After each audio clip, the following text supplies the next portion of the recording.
नमस्कार मित्रों। इस वीडियो में हम लोग लोक सेवा आयोग के बारे में पढ़ेंगे, यानी पब्लिक सर्विस कमीशन के बारे में। तो आइए शुरू करते हैं।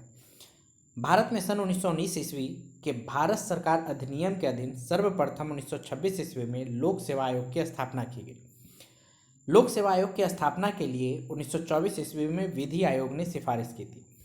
तो देखिए 1924 ईस्वी में विधि आयोग ने सिफारिश की थी कि भारत में एक लोक सेवा आयोग होना चाहिए, पब्लिक सर्विस कमीशन होना चाहिए।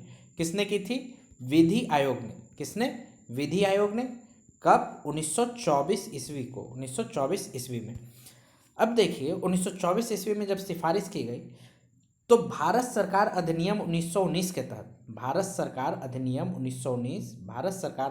1919 जो कि अंग्रेजों द्वारा बनाया गया था, भारत सरकार अधिनियम 1919 के तहत 1926 ईस्वी में लोक सेवा आयोग की स्थापना कर दी गई।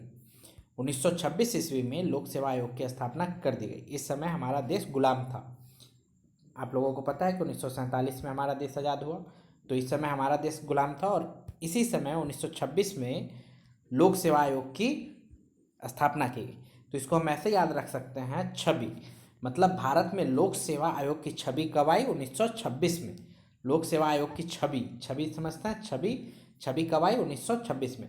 तो एक बार फिर से समझ लीजिए कि 1924 ईस्वी में विधि आयोग ने सिफारिश की कि एक लोक सेवा आयोग की स्थापना होनी चाहिए। तो सरकार ने भारत सरकार अधिनियम 1919 के तहत 1926 ईस्वी में लोक सेवा आयोग की स्थापना कर दी गई। अब आगे देखिए, संघ लोक सेवा आयोग के अध्यक्ष तथा सदस्यों की नियुक्ति राष्ट्रपति के द्वारा होता है। संघ लोक सेवा आयोग यानी यूपीएससी के अध्यक्ष और जो सदस्य होते हैं, इनकी नियुक्ति अपॉइंटमेंट राष्ट्रपति के द्वारा किया जाता है। आगे देखिए, संघ लोक सेवा आयोग के सदस्यों की संख्या निर्धारित करने की शक्ति राष्ट्रपति को है।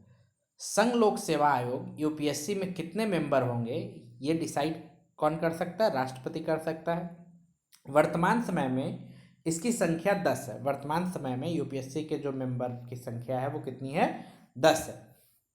तो देखिए इसको इस तरीके से याद रख सकते हैं कि यदि कोई यूपीएससी का मेंबर बन जाता है तो उसके दुश्मनों में दहशत हो जाती है। 10 से दहशत, मतलब उसके दुश्मनों में दहशत हो जाती है कि वो यूपीएससी का मेंबर बन गया है। ठीक है, तो ये बात समझ में आ गई कि यूपीएससी के मेंबर को राष्ट्रपति नियुक्त करता है और यूपीएससी के मेंबर की जो संख्या है वो वर्तमान में कितनी है? 10 है।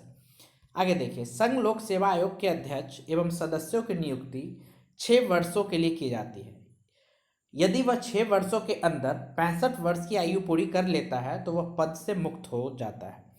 तो देखिए कभी कभी हम ये भूल जाते हैं, तो इसको इस तरीके से हम याद रख सकते हैं कि यूपीएससी के जो अध्यक्ष और सदस्य होते हैं वो 6 साल के लिए नियुक्त किए जाते हैं और 65 वर्ष, यदि 6 साल के अंदर उनका 65 वर्ष आयु हो जाता है तो वो रिटायर हो जाएंगे, नहीं तो वो 6 वर्ष तक अपना पूरा कार्यकाल करने के बाद रिटायर होंगे। तो 6 वर्ष या 65 वर्ष, यदि 65 वर्ष की उम्र हो गई तो रिटायर हो जाएंगे, नहीं तो 6 वर्ष तक अपना पूरा कार्यकाल करेंगे। तो देखिए इस चीज़ को हम कैसे याद रख सकते हैं, जैसे कि यूपीएससी की मेंबर की बात हो रही है, यूपीएससी, तो देखिए ये जो पी है, इस पी को यदि आप पलट दीजिएगा तो ये 6 हो जाएगा। तो इस तरीके से हम याद रख सकते हैं कि यूपीएससी के जो मेंबर हैं उनकी नियुक्ति कितने वर्षों के लिए होती है? 6 वर्षों के लिए। और आगे देखिए 65 वर्ष की उम्र तक, 65 वर्ष की उम्र तक, तो यही पी, अब आपको कुछ सोचना होगा, याद करने के लिए थोड़ी इमेजिनेशन करना होगा। यही जो पी है ये पलट गया तो ये क्या बन गया? 6, और ये जो एस है ये क्या है? ये 5 है। ये एस जो है ये क्या है? 5 है, मतलब 65। मतलब कि नियुक्ति कितने वर्षों तक के लिए होती है? 6 वर्षों के लिए और 65 वर्ष की उम्र तक, 65 वर्ष के उम्र तक। चलिए आगे देखते हैं। राज लोक सेवा आयोग, इसको इंग्लिश में कहते हैं स्टेट पीसीएस के अध्यक्ष तथा सदस्यों की नियुक्ति राज्यपाल के द्वारा की जाती है, परंतु इन्हें हटाने का अधिकार राज्यपाल को नहीं है। स्टेट पीसीएस राज्य लोक सेवा आयोग के अध्यक्ष और सदस्यों की नियुक्ति कौन करता है? राज्यपाल करता है।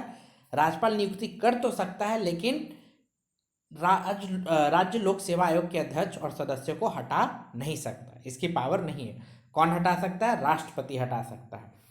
आगे देखिए, राज्य लोक सेवा आयोग के अध्यक्ष एवं सदस्यों का कार्यकाल 6 वर्ष या 62 वर्ष की उम्र तक होता है।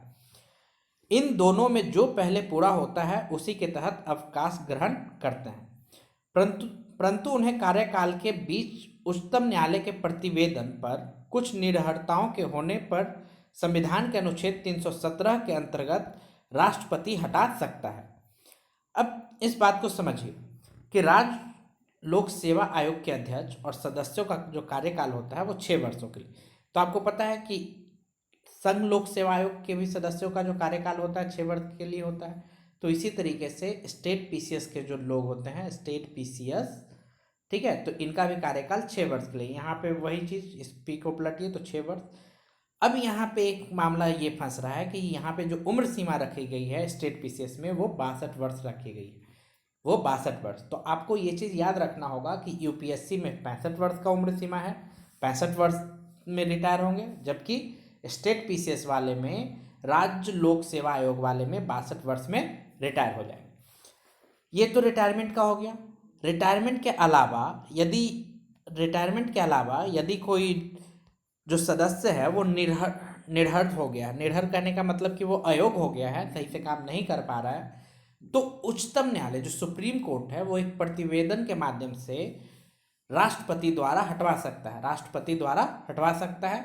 और किस आर्टिकल के तहत? Article 317, article 317। राष्ट्रपति नियुक्त भी इसी आर्टिकल के तहत करते हैं और हटाते भी इसी आर्टिकल के तहत।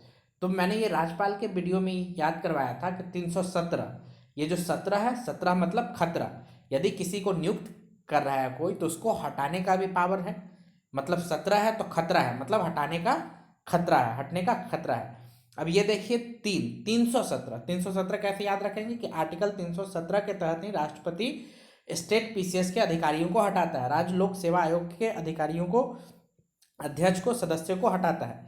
तो ये देखिए स्टेट पीसीएस, स्टेट पीसीएस इसी तरीके से लिखा जाता है, पीसीएस।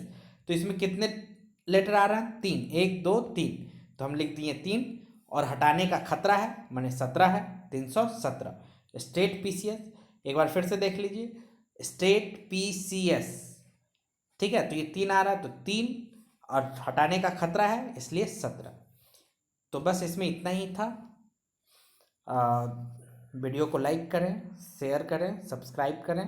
Thank you.